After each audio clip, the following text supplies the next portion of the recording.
कराची में रवां सीज़न की सबसे ठंडी रात, दर्जा हरारत 16 डिग्री सेंटीग्रेड तक गिर गया। शेर कायद में आइंदा 3 रोज़ के दौरान मौसम सर्द रहने का इम्कान। बड़ी खबर आ गई। ताज़ा तरीन वीडियोज़ के लिए चैनल को सब्सक्राइब करके बेल आइकन और ऑल नोटिफिकेशन पर क्लिक करें। आपको बताते चलें कि आज से कराची को सीज़न की पहली सर्दी की लहर मुतासिर करेगी और इसी के साथ मौसम सरमा का आगाज़ हो जाएगा।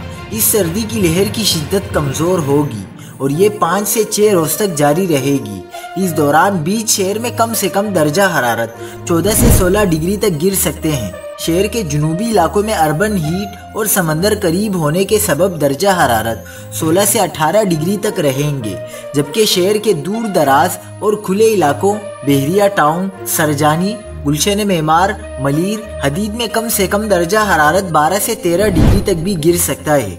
अगले 3 रोज़ के दौरान कराची का मौसम दिन के वक्त खुश्क, रात में खुनक रहने का इम्कान है। सुबह के वक्त कराची की फिजाओं पर हल्की धुंध छा सकती है।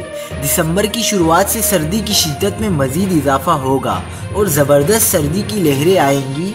कराची वाले स्वेटर्स और जैकेट्स निकाल लें। मजीद खबरों के लिए देखते रहिए हक पाकिस्तान न्यूज़।